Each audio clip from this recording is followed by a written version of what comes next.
आपल्या समवेत आहेत रावजी सखाराम हायस्कूलचे माजी विद्यार्थी, ज्यांनी आपलं शिक्षण 1969 ते 1973 मध्ये पूर्ण केलं आणि त्यावेळची 11वी मॅट्रिक 1972-73 मध्ये त्यांनी इथं या शाळेमध्ये कंप्लीट केली आणि ते आज आलेले आहेत आपल्या मुलीसोबत, ज्यांना ती ही शाळा दाखवण्यासाठी ते इथं आलेले आहेत आणि त्यांनी सर्व परिसर फिरून आपल्या मुलीला शाळा दाखवलेली आहे आणि त्यावेळच्या आठवणी त्यांनी आपल्या मुलीला सांगितलेल्या आहेत. त्याचबरोबर आपल्याला ते त्यावेळचं वातावरण कसं होतं शाळेचं हे देखील सांगणार आहेत.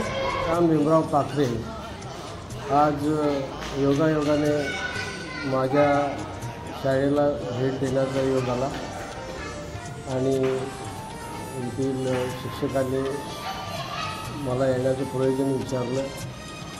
मी त्यांना सहज माझ्या मुलीला शाळा दाखवण्यासाठी मी इथं आलो आहे असं सांगितल्यानंतर त्यांनी माझं स्वागत केलं आणि काही जुन्या आठवणी सांगण्याचा त्यांनी मला विनंती केली.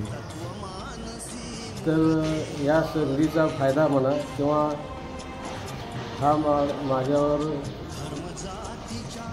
जो प्रसंग आला त्या त्यावेळी मला जे सांगता येईल त्या आठवणी मी जरूर सांगण्याचा प्रयत्न करत आहे. मी 1969ला या शाळेमध्ये इयत्ता 8वीसाठी प्रवेश घेतला आणि 1973मध्ये मार्च 1973मध्ये मी 11वी परीक्षा उत्तीर्ण होऊन बाहेर पडलो. तर या 4 वर्षाच्या काळामध्ये मला जो इथला अनुभव आला तो अत्यंत आनंददायी आणि अतिशय जीवनामध्ये प्रगती करण्यासाठी उपयुक्त असा ठरलेला आहे. माझ्या काळातील शिक्षकांनी मला जे मार्गदर्शन केलं आणि त्या मार्गदर्शनाच्या आधारे मी माझं महाविद्यालयीन शिक्षण पूर्ण केलं. ग्रॅज्युएट झालो, BCom ग्रॅज्युएट झालो आणि ग्रॅज्युएशन करण्यापूर्वी नोकरीत असताना मी ग्रॅज्युएशन केलं आणि 11वी परीक्षा पास झाल्याबरोबर मी एका सरकारी कार्यालयामध्ये लिपिक म्हणून कामाला लागलो. शासकीय वैद्यकीय महाविद्यालय सोलापूर या ठिकाणी मी लिपिक म्हणून कार्यरत असताना माझी जवळजवळ 25 वर्ष या महाविद्यालयामध्ये मी घालवली नोकरीची. त्यानंतर वरचेवर मला प्रत्येक पदावर बढती मिळत गेली आणि याच वैद्यकीय महाविद्यालयामध्ये मी प्रशासकीय अधिकारी म्हणून जवळपास 8-10 वर्ष काम केलं. तिथून पुढे अनेक ठिकाणी महाराष्ट्रामध्ये माझ्या बदल्या होत गेल्या आणि शेवटी मी कोल्हापूर या ठिकाणी मुख्य प्रशासकीय अधिकारी म्हणून सेवानिवृत्त झालो. आणि सेवानिवृत्तीनंतर आज मी पहिल्यांदा या माझ्या शाळेला भेट देण्यासाठी इथे आलो होतो.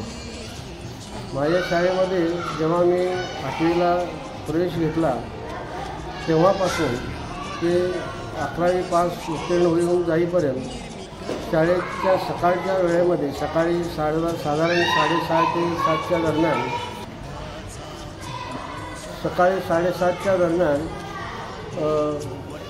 3-4 भावगीतं लावली जायची. ती मला जेवढी आठवतात ती अशी की संत तुकाराम महाराजांचं वृक्षवल्ले आम्हा सोयरे वनचरे पक्षी सुसरे आळविती वल्लवरे नाकवा हे एक भावगीत असायचं, टोळीगीत असायचं.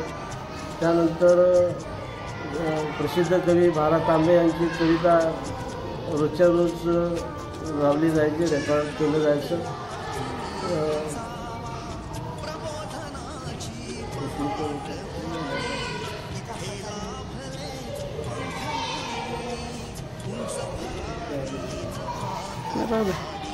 दुसऱ्या आठवणी चाफा चालेना हे एक भावगीत लावलं जायचं आणि असे 4-5 गाणे ऐकून ते लाऊडस्पीकरवर लावलेले असायची. जवळच्या परिसरामध्ये ते गाणं गुंजत राहायचं आणि आज ह्या शाळेला भेट दिल्यानंतर ही सगळी गाणी मला आठवली आणि त्याचा अजूनही तो कानामध्ये आवाज गुंजत असताना मला जाणवू लागला.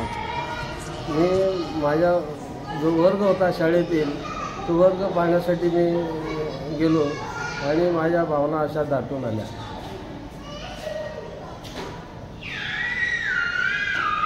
ओके. मुलांसाठी सर काय संदेश द्याल तुम्ही आता?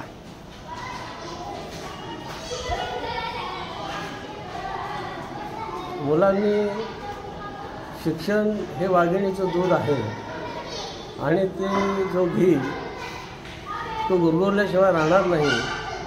पण हे शिक्षण कशा पद्धतीचं असावं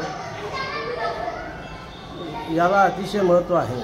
शिक्षण म्हणजे केवळ शालेय शिक्षण नाही तर सामाजिक शिक्षण जे आहे, आपला पूर्व इतिहास काय आहे, आज काय आहोत आणि भविष्यात आपलं सामाजिक जीवन कसं असणार आहे याचा आपण सातत्यानं विचार करून जगण्याचा मार्ग शोधला पाहिजे. आणि जे नवीन जगामध्ये घडत आहे वैज्ञानिक दृष्टिकोनातून जे आज आपल्या नजरेसमोर आहे या वैज्ञानिक दृष्टिकोनातून जगायला शिकलं पाहिजे.